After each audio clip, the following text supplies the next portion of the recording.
안녕하세요. 출근길 3분 노동법 전경국 노무사입니다. 오늘은 과로사 산재 사건에서 과로에 대한 입증을 하기 위한 그 방법 중 하나인 근로시간 산출 과정에서 오전과 오후의 중간 휴게 시간의 형태로 한 10분에서 20분 정도 부여되어져 있는 생산직 노동자분들이 있습니다. 이런 경우에 여기에 해당되는 휴게 시간을 근로시간에 포함시켜낼 수 있는 그 방법에 대하여 최근 대법원 판례를 중심으로 설명드려 보도록 하겠습니다.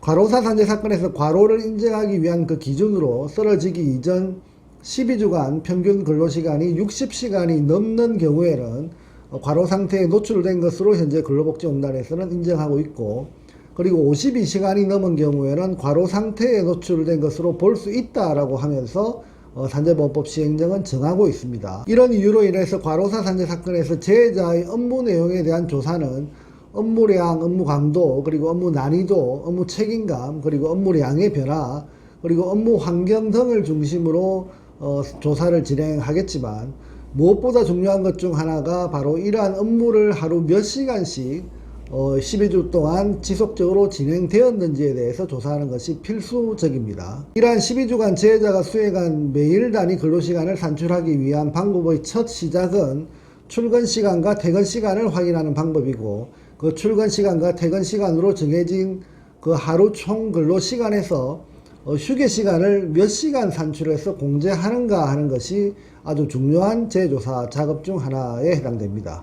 따라서 오늘 설명드릴 부분은 이러한 휴게 시간 중 최근 대법원 판례에서 업무 중간중간에 실은 10분에서 20분 정도의 중간 휴게 시간에 대하여 이를 근로시간에 포함된다라고 판단한 그 사례가 있어서 동 판례를 과로사 산재 사건에 접목시켜 활용하면 아주 유용할 것 같다는 판단하에 세부 내용을 설명드려 보도록 하겠습니다. 먼저 판례의 그 개요를 간략히 설명드리면, 오늘 설명드릴 해당 판례는 2020년 8월 20일 선고된 대법원 판례입니다. 그리고 그 판례는 기아자동차 생산직 근로자의 정기상여금을 통상임금에 포함해서 재산정한 연장, 야간, 그리고 휴일 근로수당 등 법정 제수당의 차액을 청구하는 소송에서 본래 그 내용에는 통상임금에 대한 내용이 주된 사항입니다. 하지만 제가 동 판례에서 주의 깊게 본 내용은 기아자동차 생산 노동자들의 하루 근무 시간에서 중간에 실은 10분 또는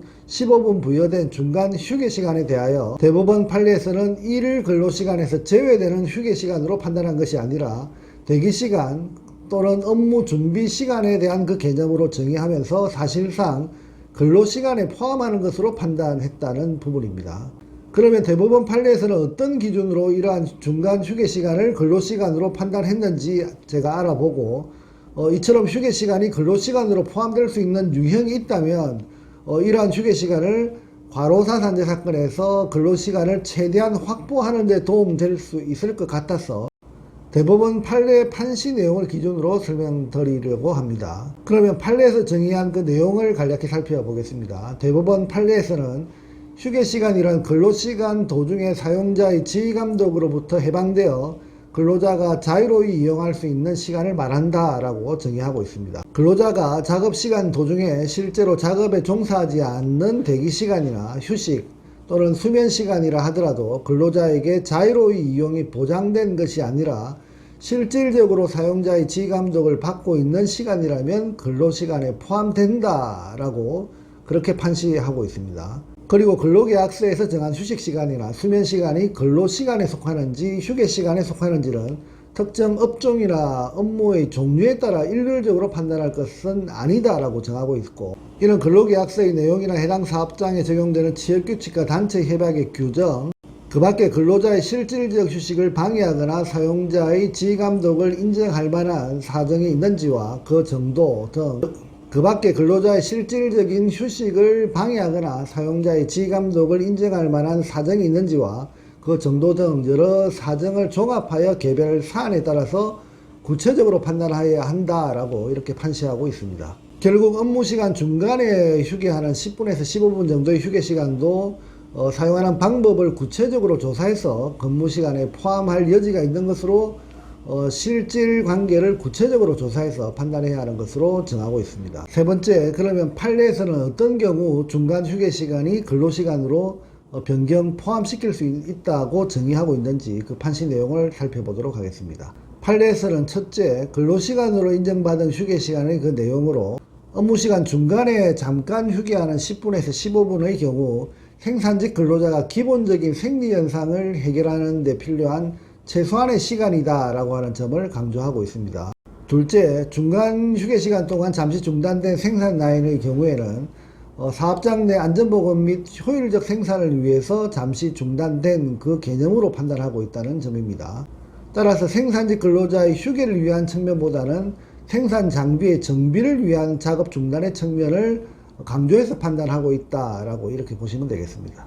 다시 말해서 사람이 쉬기 때문에 생산 라인이 쉬고 있는 것이 아니라 생산 라인이 정비를 위해서 쉬고 있기 때문에 부차적으로 사람이 잠시 대기하고 있다는 개념으로 판단하고 있다는 측면에서 상당히 고무적인 판례 내용이다 이렇게 볼 수 있겠습니다.